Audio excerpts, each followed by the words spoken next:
morning, assuming you're listening to it any time near when it drops. We have another chapter today of Confronting the Past here on the King's Information Network podcast. And we are up to chapter 15. So let's get into it. Chapter 15. Morgan knew she was still alive mostly because her head throbbed. Slowly, the sound of voices filtered in. Familiar voices, she was pretty sure, although for a long moment she could place neither until she heard her name and forced herself to focus. Is Morgan all right? The voice was hoarse but strong. I think so. Malone got her bat across the head when I baited him. Don't you know better than that by now? I thought if I pissed him off, he'd stop going after her, but the damn fool she is, she jumped him. I mean, of all the stupid things to do. That was Matt. I would have thought she'd learned by now. Russ started to laugh before breaking off with a slight hiss of pain. First, kin agents are a unique breed and tend to be quite foolhardy when the mood suits them. Second, one would think I'd learned by now, yet here I am. And you're a moron, so what's your point? Matt grumbled. Russ didn't disagree. Morgan forced her eyes open and immediately blinked against the torchlight, bringing her arm up to block it automatically. She paused halfway through the motion, squinting, surprised to find the skin bandaged. It hadn't been like that when she'd blacked out. Welcome back to the land of the living, Matt greeted her, looking over. Thanks, she muttered, as she carefully checked, finding her head bandaged as well. Did you? She asked, turning her head slightly so she could look at him. Matt snorted in amusement. Well, it certainly wasn't Malone, and somehow Russ has continued to look even more like death warmed over than you. I'm not dying, Russ protested. His friend snorted. Thanks to Morgan, who, may I remind you, managed to stop the bleeding at the cost of her own health. It's not Russ's fault I blacked out, Morgan said in embarrassment, as she levered herself up slowly, head swimming, but not nearly as badly as the last time she'd woken up. What are you doing? Matt squawked. Sitting up. What does it look like? She asked dryly. I give up on both of you, he grumbled, throwing his hands in the air and shaking his head. Russ laughed. Unique breed. Told you, Matt. The other man favored them both with a glare. Russ was still lying down, although he had his good arm resting behind his head. Matt sat next to him, while Morgan had been lying about where she'd dropped, close to Russ's head. She peered down at him critically. His cheek was still blossoming into a spectacular bruise, but there was some color back in his face. The bandage on his shoulder was close to seeping through, but smartly Russ hadn't moved it. Morgan looked towards the pile of cloth thoughtfully, wondering if she dared try to change it. Don't even think about it, Matt told her severely. You've gone completely pale again with your damn insistence on sitting up. You're going to be still until I can tell you can move again. Russ twisted his head to look at her and winced. Make that an order from a superior, too, he added. You look properly awful. Morgan sagged, but was silently grateful for the excuse not to move. The world swam unpleasantly. Good, he said. Thank you for the bandage job. I'm sorry we're not meeting again in better circumstances. She snorted. We're still colleagues. You're technically my boss. I wasn't going to let you bleed out. All true, he agreed. Thank you anyway. He then glanced between them. How badly injured are you? Nice arm wound, lots of big bruises and some smaller scrapes. Not a bad headache either, Matt reported. Morgan? Russ peered up at her again. Injured forehead, scraped up arm, and black eye complete with swelling, she said with a brief shrug, leaving out both her earlier injuries and those not immediately visible. Russ started to nod, buying it, but Matt looked angry at her for the first time since they'd met. Liar. Morgan winced, unable to meet his gaze, wondering when in the past however many hours, days, Matt's opinion had come to matter to her. She's lying, Matt repeated. She's got a nice welt on the back of her head that broke skin, because it's encrusted with blood. Malone's also caught her a few times really good in the side, and it's one huge nasty bruise. Her head came back up, and she stared at him. How do you know that? She managed, not sure if she was furious at him for telling her not. After I caught you, when you passed out, Matt said defensively, I discovered the injury on the back of your head and wanted to make sure there wasn't anything else that needed immediate care. I suspected the reason you whimpered when I caught you wasn't due to your head at all, and I was right, wasn't I? Her gaze dropped again, feeling guilty. It's only a bruise, she insisted truthfully, or at least what she was pretty sure was the truth. Nothing's broken. Yeah, well, Matt began, before Russ started to push himself up with his good hand. Russell Darcy, he yelped. What the hell are you doing? Sitting up, he replied, tucking his injured arm tight across his chest. God's breath, you're both too stubborn. And you're not, because baiting Chris into beating you isn't, Morgan asked pointedly. It's a kin thing. We like to be sitting up, Russ added, matching Morgan's tone. Matt sighed and shook his head, plainly giving up for real. You're both completely impossible. It's nice to see you two again, Matt, his old friend said, getting all the way up and shifting to face them both. Seriously, though, you need to stop getting yourselves beat up so you can function when the rescue party arrives. Us? What about you, Russ? He asked. by living, I'm in Chris's way, Matt. It's not going to matter if I don't say a word. I'm still going to be target practice. Which brings me back to my earlier question. Why the hell did you let yourself be captured? Calculated disaster. As I'm sure he told you, Chris knew I was in town. I made a mistake in talking to him face to face, but realized too late that I was putting a time limit on your safety, that he would try even harder to draw me in by hurting you, Russ said with a sigh. It was decided it would be a good idea to scout how well prepared Chris is for an attack. When the others suggested the morning, thinking everyone would be sleeping, I didn't disagree. I figured Chris would be watching, but also figured it was the only way to delay him from doing anything too extreme until the plan can be enacted. I'm sure Shannon was furious when Tim and Paul got back. The others will understand. Yes, whoever you brought with you definitely got an earful, Matt agreed. Who did you bring with you? Morgan asked curiously. Colin and... Here he hesitated, glancing at the door, but it remained shut. You're not going to believe me, but Soren Dagmar is here too? What? Both yelped. Morgan's mind reeled. She'd heard rumors that Dagmar was alive. Who hadn't? But here? Presumably working for Kin? It's complicated, but he's the real second in command, and he came to help at my request. You've got to be kidding me. As if all this couldn't get any more bizarre, she muttered, struggling to wrap her head around it. Well, Russ cut off as the door opened. Good evening, my friends, Chris said, beaming at them. It's nice to see you all looking semi-spry again. Last time I peeked in, only Matthew was awake. I was worried about your future for a few moments, Morgan. Russ looked between them, questioning. I'm responsible for making sure you stay alive. What do you want, Chris? Russ asked as Morgan's stomach grumbled loudly. If you do me the favor of accompanying me outside, I'll make sure you get fed when we get back, he said with a wink at her. We, as in all of us? Matt asked him. Yes, because I've no desire to kill you yet. I'm sure you and Russ want to catch up on the past 10 years, don't you? Sure, Russ said neutrally. Then why are we going outside? I noticed Cal with your little posse. I captured a second-in-command Zeke while you were all mostly dead, and have offered him a fair fight. You three get to judge if it's fair, and if he wins, ensure he makes it out alive. I've given Kev orders to do that. My men listen to my orders. But I know you and your allies won't believe it without further confirmation. What if it isn't fair? Russ asked.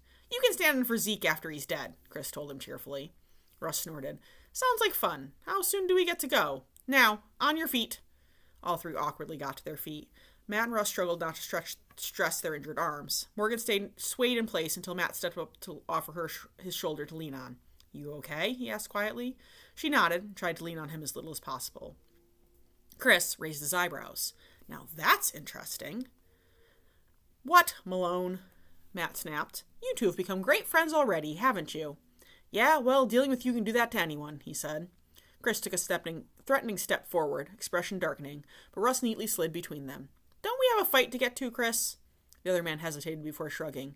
You always were a glutton for punishment, Russell. Come on, then, he said, gesturing for them to exit ahead of him. Oh, and if any of you try to run, I will kill you. That's against the rules. There are rules now, Matt muttered, until Morgan nudged him hard enough that he grunted and subsided. Chris didn't seem to catch the comment, luckily, since he didn't respond, and he was definitely not the kind to let something like that slide. Russ led the way without a moment's pause towards the main entrance. Morgan wondered how he knew his way around, but suspected he might not answer that. She was finding the more she learned about Russell Darcy, the less she actually understood. Not the least among those facts was that Soren Dagmar was not only alive, but he helped run Kin and seemingly always had.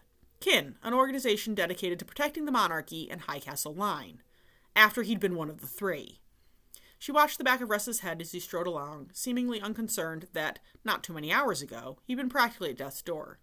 Would she be able to do that sometime? Someday? Right now, the spinning in her own head only increased with each step she took. How does he do it? She muttered to Matt, after making sure that Chris was trailing far enough behind that he wouldn't hear. Kevin appeared, and the two were deep in conversation. Do what? Function like that after a wound that bad. He smiled faintly. Russ reminds me a lot of you. Huh? She asked. What does that mean? Stubborn as all hell and a complete inability to admit when he's hurting? Miss, I insist I'm fine, and yet here I am passing out. She couldn't help chuckling at that. Kin ancients are stubborn by nature, I think. Matt rolled his eyes but didn't argue. He's hurting a lot more than he lets on, but Chris only sees pain as a weakness to exploit. Look at what he did to your head. Twice. Wish I could hide it better, she muttered, but quickly asked a question as Matt gave her the stink eye. He really enjoys causing pain, doesn't he? It's what makes him happy. How does someone become like that? Sometimes it's what they're taught. If you've got parents who act like that, it's the only thing you know and possibly the only way you'll be able to act. But sometimes it's how you're born. Which is it for Chris? I never met his parents, but from Russ's said, it was how he was born, and his parents would never accept that Chris was different in any way. Matt looked thoughtful. I suspect, considering, it was a bit of both. They never tried to teach him how to be a normal person. Maybe if they had, he wouldn't have turned out quite like he is. I don't understand it. How can anyone find causing pain fun? He smiled sadly. Look, Morgan, people can be horrible. That's why you joined kin, right? Sometimes it's because group mentalities are strong and charismatic people can twist things to their purposes easily. Sometimes that's how their brain works. I don't know exactly why. Some people argue it's how they're raised, others how they're born, but plenty of people figure out a way to deal with the hand they're dealt on both ends. And most of them don't callously kill people. Gods, I don't know. I'm not a philosopher. All I know is that Chris made his choices and they led him to where he is now. In his place, I'd like to think I would have made different choices, but can any of us guarantee it? That doesn't really answer the question. Matt spread his hands, as if at a loss for words. Because I don't find causing pain fun, so it's hard to try and guess at what goes on in his head. She sighed. That's fair, even if none of the rest of this is. Russ glanced back at them. The world often isn't a fair place, Morgan, and it treats everyone differently. As much as being a teenager had me thinking I hated them, I didn't want my parents to die. It wasn't fair, but I've had to move on. What life did to Soren isn't fair either, and what he in turn did to a lot of others was equally unfair. But who's to judge whether Soren, or I, or you, deserve to rest for any of what life has chucked our way? It's a hard lesson, Matt agreed quietly, and there are much easier ways of learning it than having to deal with Christopher Malone. I'm sorry, Russ looked Morgan in the eyes. I should have told Colin where I came from a long time ago and explained the situation here so you wouldn't have gotten hurt. She smiled faintly. Forget it, Russ. Everyone makes mistakes. Matt grinned at his old friend. She's a quick study, if nothing else. She is the youngest kin agent ever. Yeah, but Kin's only been in existence for a few years. Details, Morgan informed him loftily. Don't take away from my accomplishment. I wouldn't dream of it. He looked stupidly proud of her bragging without prompting. She ducked her head embarrassed. Well, you all seem to be having a lovely conversation, Chris said, catching up and falling in beside Morgan, trailing a few steps behind. We're talking deep philosophical matters, Russ said. Philosophy? Chris scoffed. Matters for bookies, not us common folk. There is very little about you that's common, Russ said dryly. Chris grinned at him and stepped by to open the door to the outside. The air was crisp, and the fog had lifted slightly in the open space around the front of Chris's headquarters. A good portion of his men were already gathered in a loose semicircle. They cheered as Chris exited the building. Matt made a face as the three were directed to stand by the wall to the left of the door. Chris turned back to them and pointed at Kev. He'll be keeping an eye on you. Don't stray. He then started making his way around the circle, talking briefly to each of his people as he went.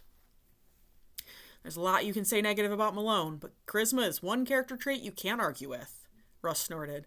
Sadly true. He's been like that since he was small.